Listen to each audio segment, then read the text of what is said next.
에베소서 2장 14절에서 22절까지 말씀 번갈아 가면서 보겠습니다. 그리스도는 우리의 평화이십니다. 그리스도께서는 유대 사람과 이방 사람이 양쪽으로 갈라져 있는 것을 하나로 만드신 분이십니다. 그분은 유대 사람과 이방 사람 사이를 가르는 담을 자기 몸으로 허무셔서 원수된 것을 없애시고, 여러 가지 조문으로 된 그분은 이 둘을 자기 안에서 하나의 새 사람으로 만드셔서 평화를 이루시고, 원수된 것을 십자가로 소멸하시고 이 둘을 한 몸으로 만드셔서 하나님과 화해시키셨습니다. 그분은 오셔서 멀리 떨어져 있는 여러분에게 평화를 전하셨으며 가까이 있는 사람들에게도 평화를 전하셨습니다. 이방 사람과 유대 사람 양쪽 모두 그리스도를 통하여 한 성령 안에서 아버지께 나아가게 되었습니다. 그러므로 이제부터 여러분은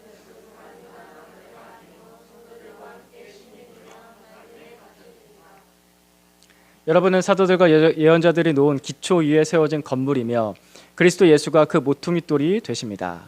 그리스도 안에서 건물 전체가 같이 읽겠습니다. 그리스도 안에서 여러분도 함께 세워져서 하나님이 성령으로 거하실 처소가 됩니다. 아멘.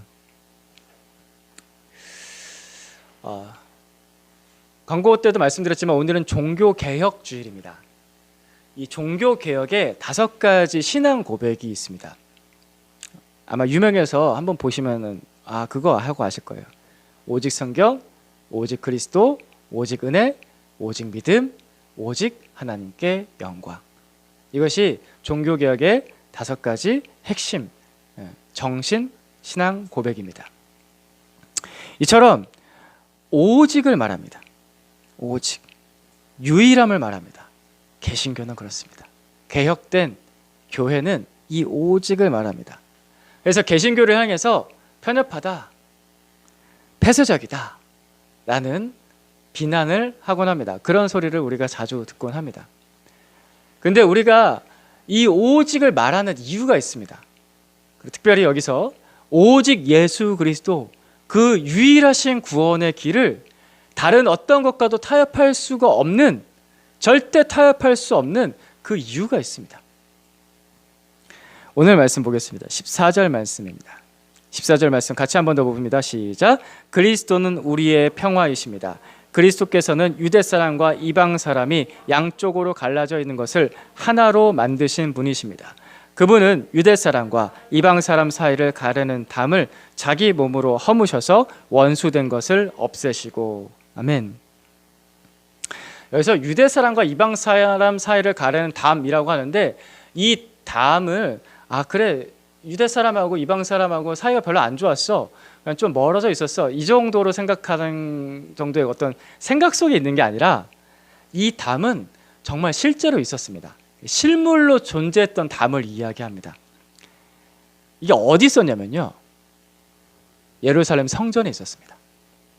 예루살렘 성전에는 이방인의 뜰이 있었고요, 성전에 들어가기 직전에 이방인의 뜰이 있었고, 그리고 유대인들만 들어갈 수 있는 성전을 이 이방인의 뜰과 그 가운데서 가로막고 있는 담이 실제로 존재했습니다. 그래서 이방인들은 이방인의 뜰까지만 올 수 있었던 거예요. 그 안에 성전에는 절대 들어갈 수가 없었습니다. 그리고 이 이방인의 뜰에서 이제 성전으로 가는 그 길을 막고 있는 담을 보시면은 그 담에 이런 글귀가 적혀져 있었습니다. 라틴어와 그리고 헬라어로 이렇게 적혀져 있었습니다. 이방인은 성소와 구내를 둘러싼 담 안에 절대로 들어갈 수 없다. 누구든지 그렇게 하다가 붙잡히는 자는 죽음을 당해도 자기의 책임이다 라고 그 담에 기록되어져 있었습니다. 유대인들이 이렇게 거룩한 사람과 부정한 사람 사이를 나누는 담을 세워놨습니다. 아주 떳떳하게 또 자랑스럽게 이렇게 담을 세워놨습니다. 왜 이렇게 담을 세워놨을까? 율법을 보면요, 거룩한 것과 더러운 것을 구별하는 법을 말씀합니다. 가르쳐줍니다. 구약 성경의 율법을 보다 보면요, 이거는 거룩하다, 이것은 부정하다, 이것은 더럽다 이것은 깨끗하다. 이 얘기가 굉장히 많이 나옵니다. 그런데 율법은 왜 이 거룩한 것과 더러운 것을 가르는 법을 가르치고 있을까요? 그 이유와 목적이 무엇일까요? 우리가 성경을 읽을 때마다 그냥 표면적인 글자만 읽고서 넘어가게 되면은 그 뜻을 이해하지 못하고 그냥 오해할 때가 있고 그냥 무시할 때도 있고 그렇습니다. 우리가 성경을 읽을 때마다 놓치지 말아야 될 것은 그 말씀을 하신 하나님의 마음이 무엇인가라는 것입니다. 하나님의 본 뜻은 뭐 때문에 무슨 뜻을 가지셨기 때문에 이런 율법에 거룩한 것과 부정한 것을 구별하는 법을 가르치셨을까라는 것입니다. 로마서 3장 20절 말씀 봅니다. 같이 봅니다. 시작. 그러므로 율법의 행위로는 하나님 앞에서 의롭다고 인정받을 사람이 아무도 없습니다. 율법으로는 죄를 인식할 뿐입니다. 아멘. 율법은 사람이 죄를 깨닫게 하려고 주신 법입니다. 죄를 알게 하려고 주셨습니다. 우리가 사회법에서도 이 법이 있어야지 뭐가 죄인지 뭐가 죄가 아닌지가 구별이 되잖아요.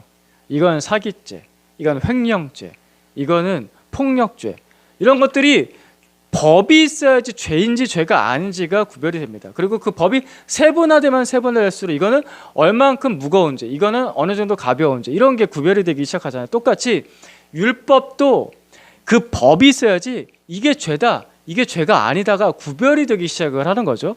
그래서 율법은 죄를 인식하게 해주는 그 기능을 가지고 있습니다.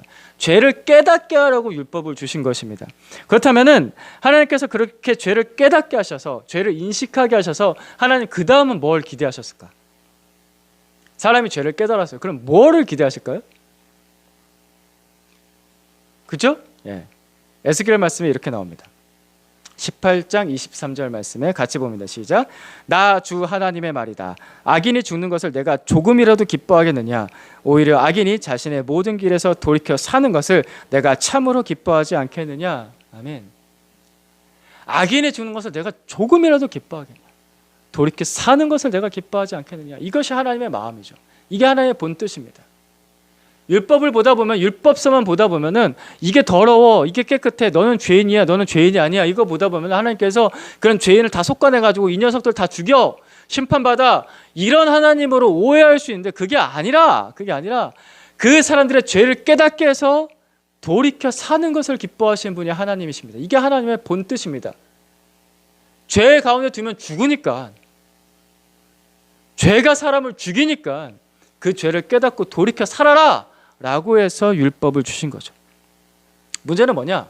아까도 계속해서 말씀드렸다시피 유대인들은 이렇게 돌이켜 살라고 주신 율법을 가지고서 그 본뜻대로 사용한 것보다 구별하는 용도, 구분짓는 용도로서 너는 죄인이야, 너는 더러워, 이건 깨끗해, 이건 더러워, 이런 구분짓는 용도로서 율법을 더 많이 사용했다라는 것이죠. 이게 문제입니다.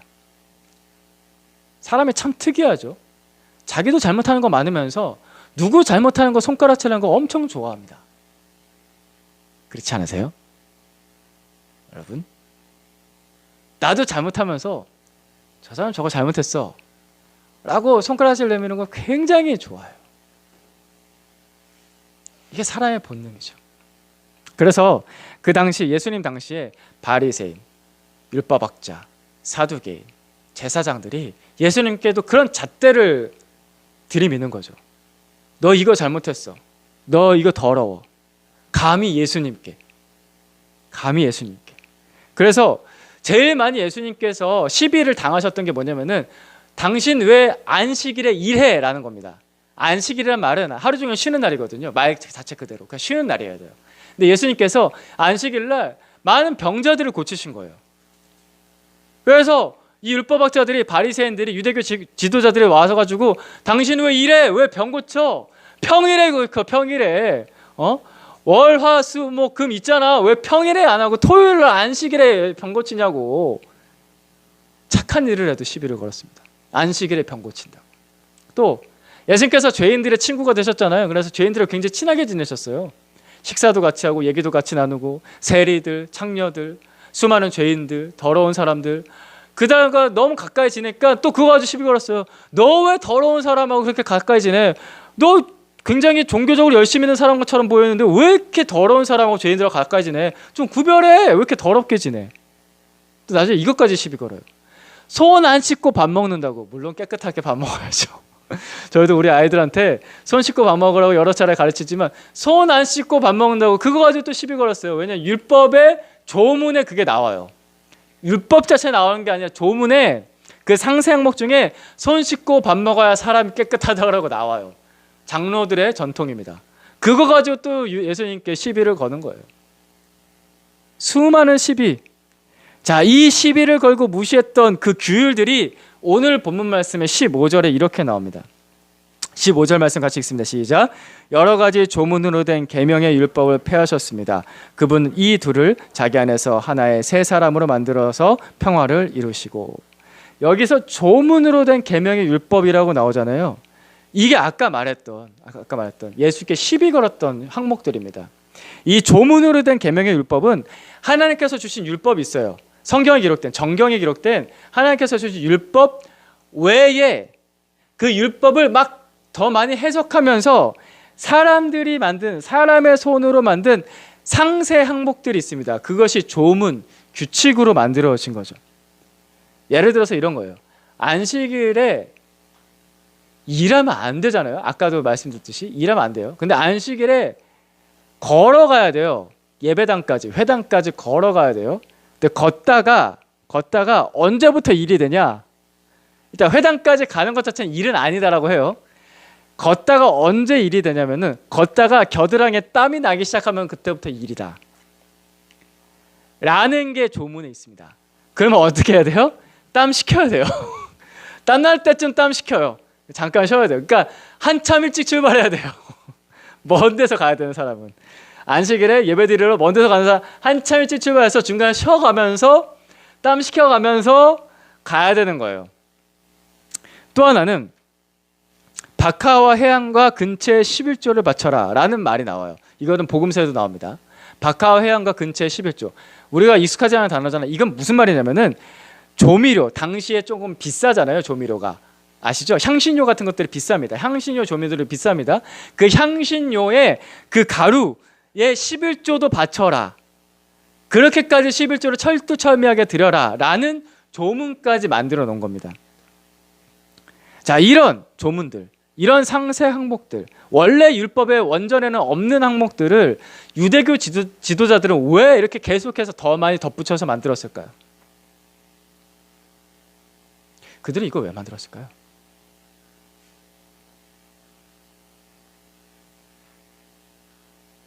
담을 더 높게 쌓기 위해서입니다. 너와 내가 차이가 있다라는 담을 더 높게 쌓기 위해서입니다. 나는 더 거룩한 사람이고 넌 더 더러운 사람이야. 이거를 더 명확하게 구분짓기 위해서 담을 더 높게 쌓는 겁니다. 유대인들의 이 특권 의식은 율법에서 파생된 조문에도 그렇게 기록되어 있었고, 실제로 성전에, 하나님을 만나야 되는 그 성전에 담으로 버젓이 만들어 놓고서 이방인이 들어가면 죽는다 라고까지 만들어 놨습니다. 자, 근데 문제는 이것이죠. 그렇다면 이 특권 의식이 그들을 정말 구원했느냐라는 것입니다.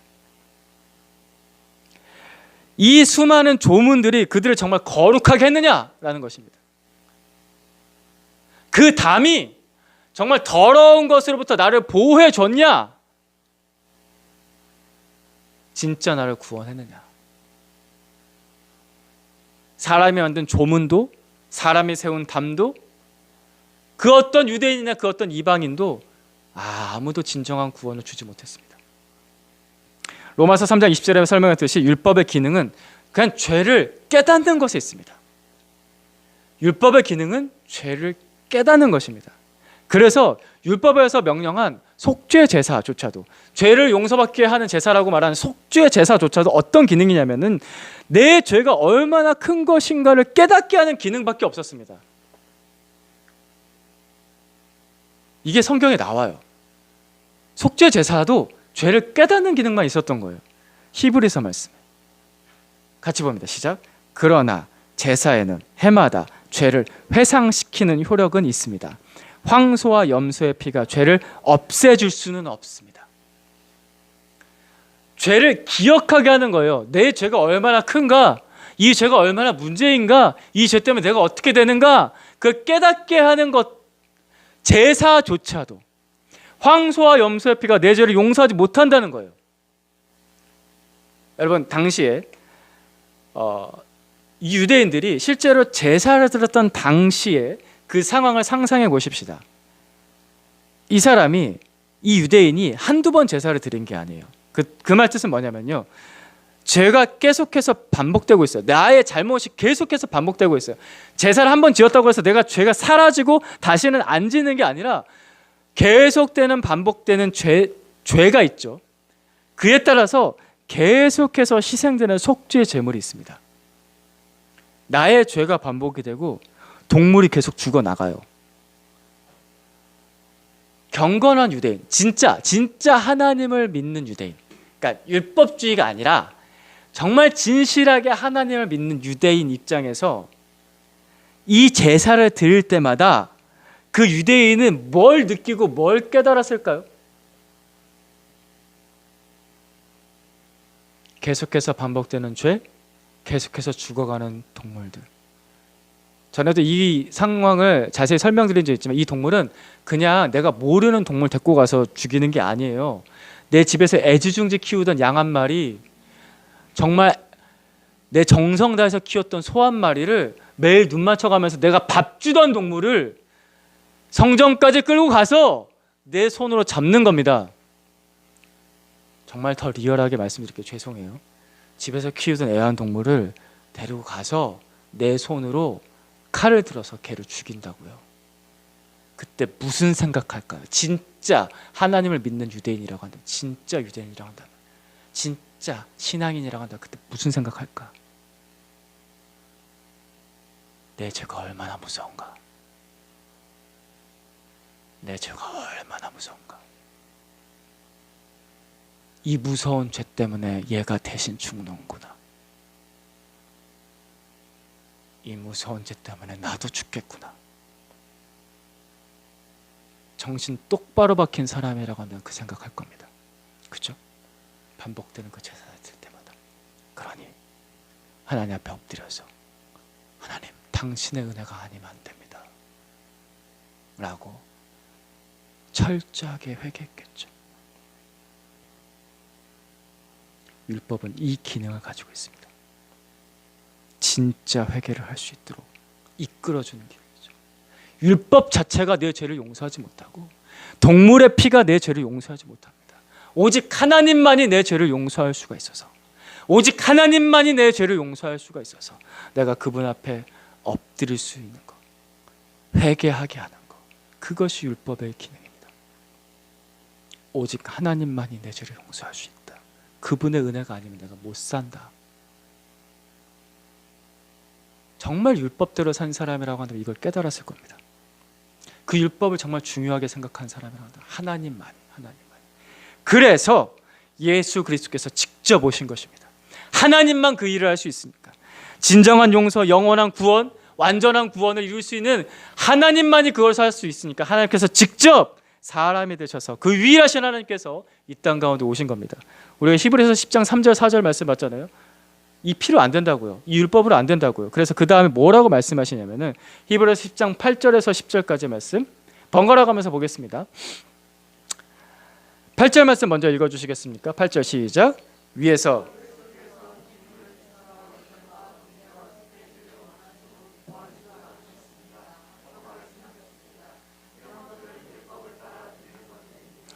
그 다음에 말씀하시기를, 보십시오, 나는 주님의 뜻을 행하러 왔습니다 하셨습니다. 그리스도께서는 두 번째 것을 세우시려고 첫 번째 것을 폐하셨습니다. 같이 읽습니다. 시작. 이 뜻을 따라 예수 그리스도께서 자기 몸을 단번에 들이심으로써 우리는 거룩하게 되었습니다. 아멘.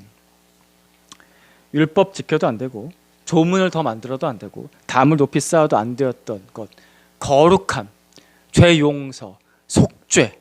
그래서 하나님 앞에 겸손히 엎드려 은혜를 구할 수밖에 없었던 죄인에게 가장 큰 은혜가 임합니다. 진짜 은혜가 임합니다. 은혜 위에 은혜가 임합니다. 은혜 중에 은혜가 임합니다. 그분은 누구냐? 바로 예수 그리스도십니다. 예수 그리스도, 그분 자체가 은혜입니다. 하나님 당신이 아니면 안 됩니다. 하나님만이 내 죄를 용서할 수 있습니다. 그래서 예수 그리스도께서 10절 말씀처럼 자기 몸을 들여서 죄인을 거룩하게 하십니다. 이것이 은혜, 최종 완성. 그래서 율법은 율법 자체로서 우리를 구원할 수가 없고 오직 예수 그리스도로만 우리의 구원이 완성이 됩니다.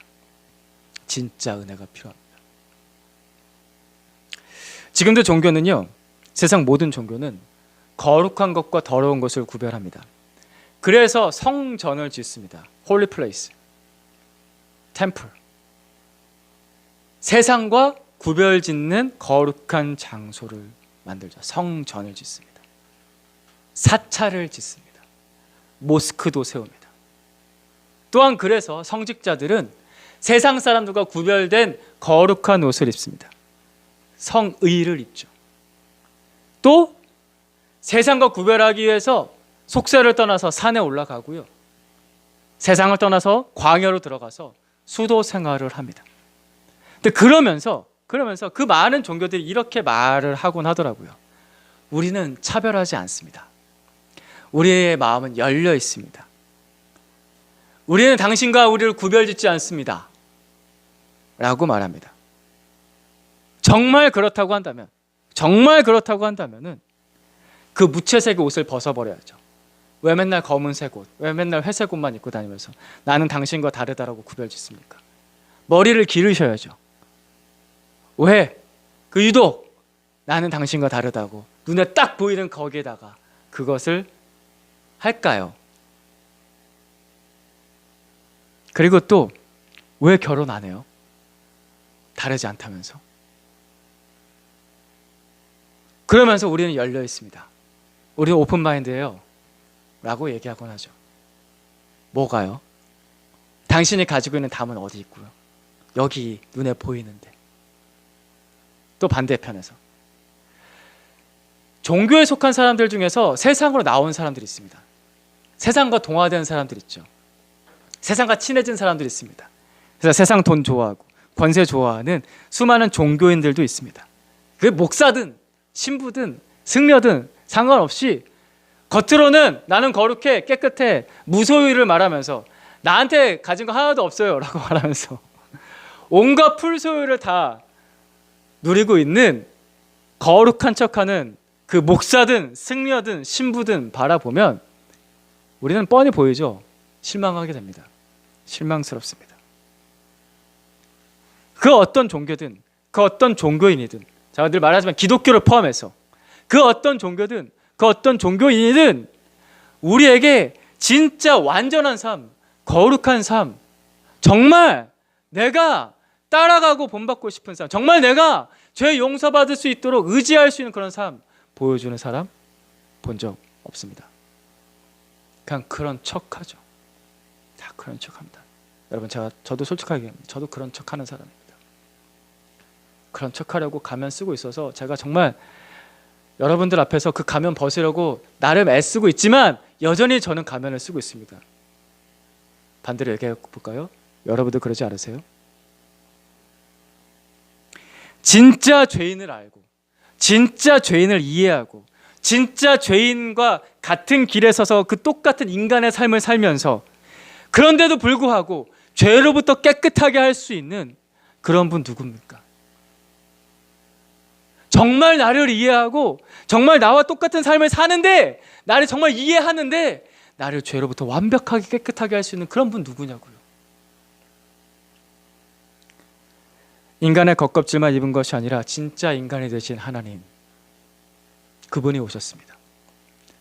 왕의 보좌가 아니라, 거룩한 곳이 아니라 저 짐승의 밥통에서 첫날 밤을 보내신 하나님, 그분이 오셨습니다. 30년 동안 목수, 노동자로 정말 말 그대로 인생을 사셨던 그 하나님이 우리에게 오셨습니다. 그리고 죄인의 친구가 되시며 그 누구도 더럽다라고 벽을 치지 않으시고 그들과 함께 밥 먹고 이야기 나누고 전도하시고 죄 용서하시고 그리고 그 죄인을 위해서 십자가를 지신 그 하나님이 우리에게 오셨습니다. 그 하나님은 우리 주 예수 그리스도이십니다. 모든 담을 허물고 오신 나에게 찾아오신 예수 그리스도. 우리 그분 생각하면서 오늘 본문 말씀 다시 한번 읽어봅니다. 14절, 15절, 16절 말씀. 첫 번째 14절 말씀 역시 여러분 먼저 읽어주시겠습니까? 여러분 시작. 그리스도는 우리의 평화이십니다.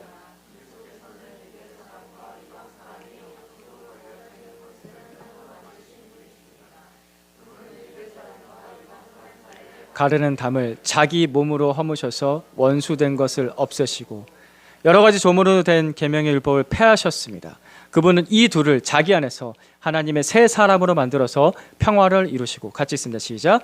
원수된 것을 십자가로 소멸하시고 이 둘을 한 몸으로 만드셔서 하나님과 화해시키셨습니다. 아멘. 우리 예수님께 주목합시다. 왜 우리가 예수님, 오직 예수님께 주목할 수밖에 없느냐?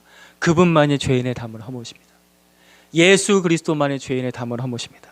그분이 진정 나를 이해하시고 내 가운데 오셔서 나를 완벽하게 구원할 수 있는 그 유일한 분 되십니다. 그분만이 사람과 사람 사이에 있는 그 담을 허무시고 온전히 하나 되게 하시는 그분만이 우리의 구원자가 되십니다. 그래서 우리는 오직 예수 그리스도를 말합니다.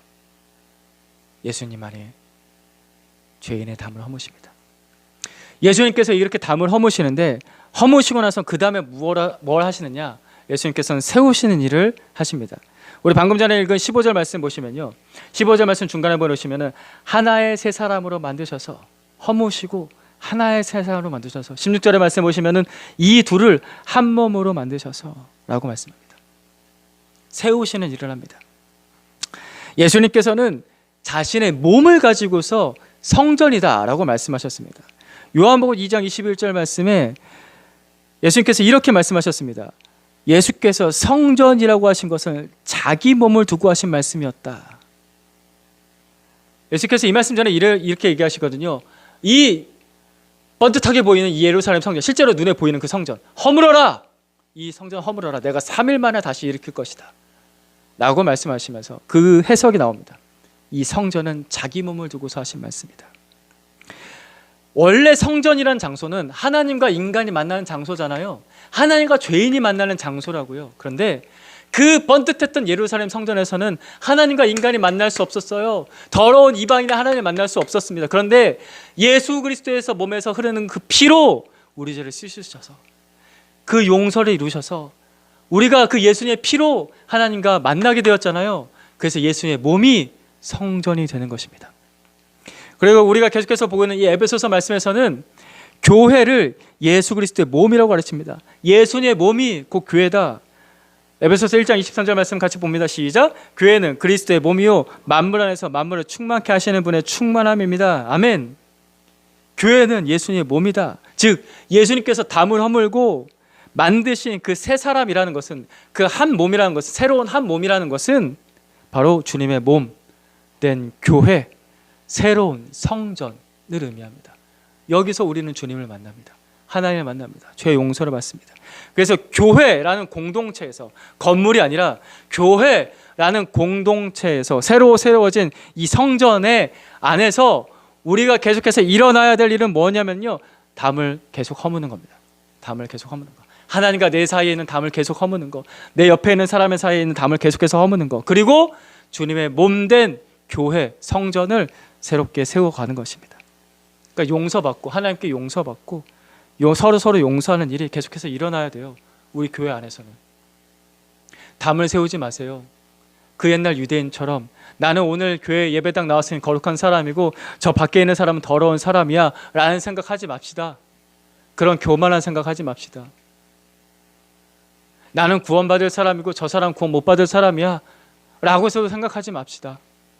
은근히 그런 생각들이 우리 안에 차지할 때가 있어요. 그런 생각 떠오를 때마다 교만한 놈아, 정신 차려라, 정신 차려라. 예수님은 담을 허무셨다. 담을 허무셨다. 그리고 우리 안에 계속해서 그래서 담을 허물고 예수님께서 찾아내신 그 사람이 우리 안에 새롭게 태어나고 또 태어나고 그 사람이 자라나는 것을 보는 거, 이게 우리가 꿈꿔야 될 일입니다. 담을 허무신 예수님을 따라서. 그런데 참 인간관계가 쉽지가 않죠. 이 담을 허문다는 것은 실제로 인간관계 안에서 일어나잖아요. 인간관계 왜 이렇게 어려운가? 특별히 가까운 사람일수록 어렵습니다. 먼 사람, 잘 모르는 사람, 진짜 지하철에서 지나가다 만난 사람 별로 안 어려워요. 그 사람. 제가 노방전도 많이 해봤는데 노방전도는 사실 별로 안 어려워요. 그냥 말 한번 걸어보면 돼요. 근데 진짜 내가 아는 사람한테 복음 전하는 거, 그 사람과의 담을 허물고 가는 게 참 힘듭니다. 그 힘든 게 제일 힘든 게 뭘까 생각이 들 때 저도 많이 느끼는 건데, 나랑 가까운 사람은요 나를 알아요. 그러니까 뭔 말이냐면 내가 뭔 잘못을 했는지 알아요. 내가 얼마나 죄인인지 더러운지 허물이 많은지, 얼마나 평상시 생활에서 정말 그지같이 행동하는지 알아요. 얼마나 게으른지, 얼마나 거짓말 잘하는지, 얼마나 이기적인지. 우리 엄마 아빠는 날 알잖아요. 우리 언니 오빠 동생은 날 알잖아요. 그러니까 그게 힘들어요. 그게 참 힘들지 않습니까? 그게 뭔 말이냐면요, 저 사람과 내 사이에 아직도 담이 있어요. 그러니까 내 허물이 있다는 것은 저 사람과 나 사이에 담이 있다는 거예요. 그걸 허물 수 있어야 됩니다. 근데 나는 못 허물죠, 잘. 그래서 예수님의 십자가가 필요합니다. 날마다 필요합니다. 내가 떳떳하지 못하고 내가 자랑스럽지 못할 때마다 그걸 솔직하게 얘기하고요, 예수님 앞에 얘기하고요, 또 사람 앞에서 얘기할 수 있는 용기를 십자가에서 얻고요. 하나님, 이 담을 허물어 주십시오. 하나님, 이 담을 허물어 주십시오. 용서받고 또 용서받으십시오. 예수 그리스도의 보혈로 용서받고 또 용서받으십시오. 담을 계속해서 허무는 거예요. 그러면 내 앞에 있는 그 친한 사람에게, 우리 부모님께, 우리 형제자매에게, 친척에게, 친구에게 용서를 구할 용기가 생겨요. 용서를 많이 받아본 사람일수록 용기가 필요하거든요. 우리 어린이 설교 때도 말씀드렸잖아요. 용서를 구한다는 건 용기가 필요해요. 내가 이거 잘못했어 라고 솔직하게 고백할 용기가 필요해요. 지금까지 교회 안에서 잘못했던 건 뭐냐면요, 하나님께는 용서를 구해요. 근데 사람한테는 용서를 안 구해요. 용기가 없는 거예요. 진짜 용서를 많이 못 받아본 거예요. 정말 예수님께 용서를 제대로 받아보면은, 많이 받아보면은 용서를 구할 용기가 생겨요. 그치? 예수님께서 나를 용서하셨어. 근데 이걸로 끝나면 안 돼. 내가 저 사람한테도 용서를 구해야 돼. 그 사랑, 그 용기를 주님께 받아서 제가 잘못했습니다 라고 말할 수 있는 용기. 또 내 옆에 있는 사람이 잘못한 게 있잖아요. 그 사람을 받아들일 수 있는 용기. 내 마음의 빈자리 남겨놓고서, 그래 와서 앉아봐. 이거 큰 용기가 필요합니다. 주님, 그 용기를 주시기를 원합니다. 십자가로 주님께서 용기 있게 이 땅에 오셔서 그 담을 허무셨듯이, 주님, 저도 용기 있게 내 옆에 있는 사람에게 용서를 구할 수 있게 해주십시오. 그래서 우리는 예수님의 구원을 노래하고 있지만 여전히 현재 진행형입니다. 계속해서 현재 진행 중입니다. 교회도 현재 진행형입니다. 그래서 오늘 말씀에서는 그 현재 진행형을 말하고 있습니다. 성전이 지어져 가는 모습을. 우리 계속해서 예수님의 몸에 대해서 말씀 나누고 있는데 21절과 22절 말씀, 오늘 본문의 마지막 두 구절입니다. 같이 보겠습니다. 시작. 그리스도 안에서 건물 전체가 서로 연결되어서 주님 안에서 자라서 성전이 됩니다. 그리스도 안에서 여러분도 함께 세워져서 하나님이 성령으로 거하실 처소가 됩니다. 아멘. 이 말씀의 원문 뜻에는 지어져 가고 있다라고 이야기하고 있습니다. 현재 진행형이다. 성전은, 주의 몸은 계속해서 지금 세워져 가고 있는 상태입니다. 그 옛날 에베소서가 기록될 때도 그렇고 지금도 그렇습니다. 그러니까 무너져야 될 담은 계속해서 무너지고, 세워져야 될 우리 안에 용서와 화해는 지금 계속 지어져 가고 있는 것입니다. 이것을 이루신 분이 예수 그리스도입니다. 그리스도 안에서 그리스도의 몸, 예수 그리스도의 몸. 예수 그리스도께서 이것을 이루신 분이십니다.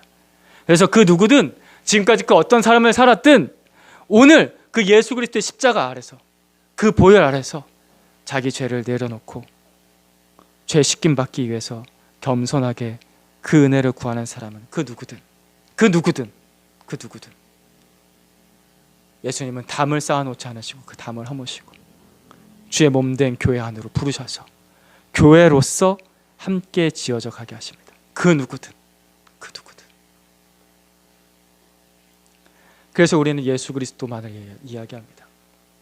여러분, 세상에서 화해라고 말하면서 용서 없는 화해를 말하는 것에 속지 마십시오. 우리 그냥 같이 잘 지내보자, 라고 하는 거칠해적인 화해에 속지 마십시오. 죄 용서 없는 화해는요, 잠시 덮어둔 시한폭탄 같은 것입니다. 언제 터질지 몰라요. 정치인들 보세요. 맨날 화해했다고 해서 하하하 웃고서 작년 말부터 여러분 기억하시나요? 뉴스 하하하 웃고서 같이 사진 찍었던 사람 지금 어떻게 됐어요? 진짜 용서했나요? 용서 없는 화해에 속지 마십시오. 그것은 시한폭탄입니다. 가짜입니다. 거짓말입니다. 불안한 거짓 평안이에요. 여러분 사회생활하면서 사실 우리도 그런 거 많이 하잖아요. 우리 그냥 친하게 지내요. 그냥 덮어둬요. 진짜 용서하지 않으면 그거 화해 아닙니다. 아, 왜 꼭 굳이 그렇게 용서하라고 하고 용서를 구하라고 해요? 그렇게 사람 껄끄럽게. 아니요, 그 껄끄러운 과정이 있어야 진짜 화해를 해요. 거친 십자가가 있어야 진짜 화해가 된다고요. 그냥 말랑말랑하고 판판하고 그냥 멋진 그런 화해 없어요. 용서를 구할 때 얼마나 용기가 필요하냐고요. 얼마나 껄끄럽고 거치냐고요. 예수님께서 그것을 먼저 앞서서 가셨습니다. 담을 허물고. 죄 용서 없는 화해는 없습니다. 그런 거짓말에 속지 마십시오. 아, 그냥 너도 옳고 나도 옳다고 해. 그냥 다 모두 다 옳다고 해. 다 우리 같이 평화해. 라는 다원주의식의 생각은 나는 너를 책임지지 않겠어. 그냥 너 알아서 잘 살아. 나도 알아서 잘 살게. 라는 이기적인 마음을 포장했을 뿐인 것입니다. 난 너 책임지지 않겠다는 뜻입니다. 그런 거짓말에 속지 마십시오. 그건 무책임한 말입니다. 무책임한 거예요. 그거. 난 널 책임지지 않겠어. 난 너랑 화해할 생각이 없어. 이런 세상에 애매하게 덮어둔 거짓말들이 많습니다.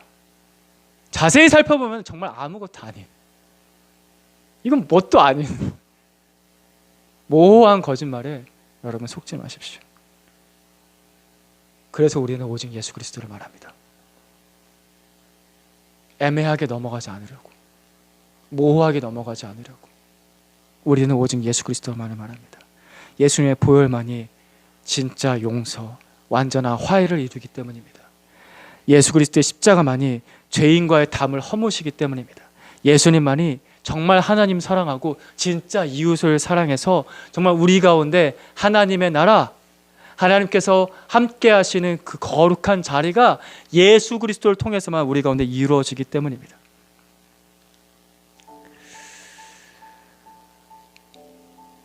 예수님께서 죄인인 나에게 담을 세우신 것이 아니라 담을 허물고 오셨습니다. 담을 허물고 오신 예수님, 그 예수님 바라봅니다. 저는 할 수가 없는데, 성경을 봐도 율법을 봐도 죄를 깨달을 뿐인데 담을 허물고 오신 예수님, 나를 구원해 주십시오. 또 그 십자가 예수님, 내 안에 있는 담을 허물어 주셔서 내 옆에 있는 사람과 진짜 화해를 할 수 있도록 이루어 주십시오. 주님께서 그 화해를 이루어 주십시오.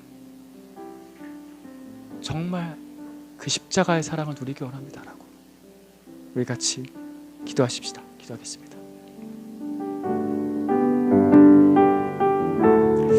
하나님, 우리에게는 이 수많은 담들, 높은 담들, 나 혼자 깨끗한 척 거룩한 척하는 그 높은 담들, 도덕적으로 살면서 사회법 잘 지키고 살면서 이 정도면 괜찮다고 생각하는 그 수많은 담들, 그 담 안에 갇혀서 하나님 속고 있습니다. 제가 속고 있습니다. 세상에 많은 사람들이 속고 있습니다. 또 서로를 속이고 있습니다. 화해한 척, 친한 척, 하하하 웃으면서 사진 찍고 나서 뒤에서는 여전히 칼을 갈고 있는 거짓된 말들, 그 행동들. 하나님 어쩌면 좋습니까? 우리 안에는 진짜 용서가 없습니다. 우리 안에는 진짜 화해가 없습니다. 거칠해적인 말뿐인 책 속에만 있는, 사진에만 있는 하나님, 그 거짓된 웃음, 거짓된 평안, 거짓된 화해 속에서 우리가 속고 있습니다. 담은 여전히 무너지지 않았는데, 죄는 여전히 용서받지 않았는데, 하나님 아버지, 우리가 헤매고 있습니다. 하나님, 우리에게 오신 예수 그리스도를 그래서 의지합니다. 담을 허물고 오신 예수님, 자기 몸으로 하나님 그 모든 담을 허물고 오신 예수님, 죄인의 하나님 아버지 그 막힌 담을 허물고 오신 예수님, 주님 우리를 구원하여 주십시오. 우리를 구원하여 주십시오. 겸손히 엎드려 기도합니다. 우리를 구원하여 주십시오.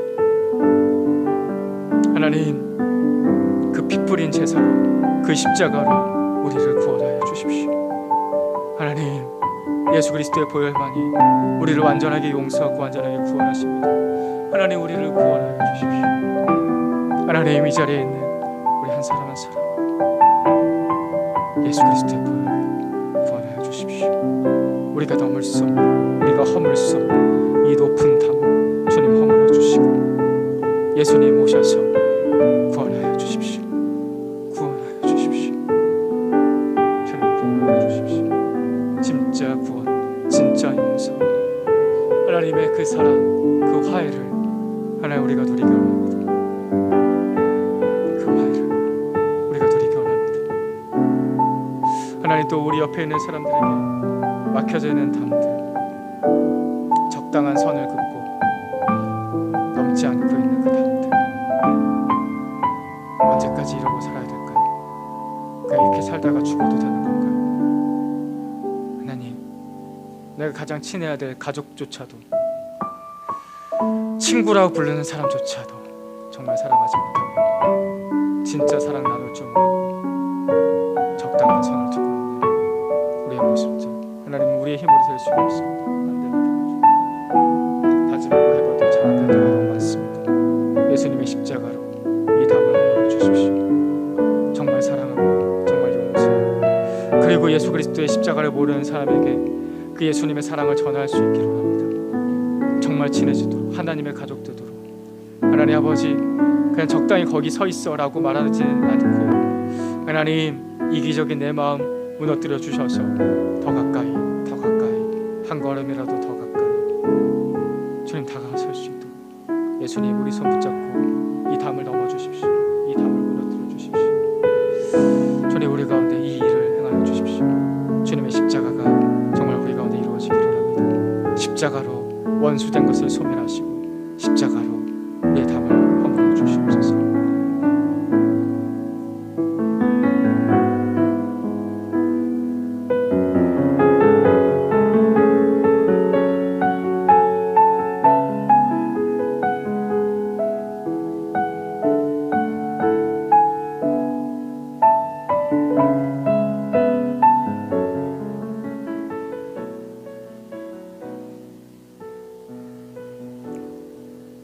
예수님의 십자가로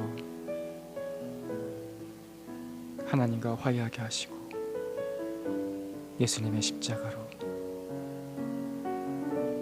내 옆에 있는 사람과 화해하게 하여 주시옵소서.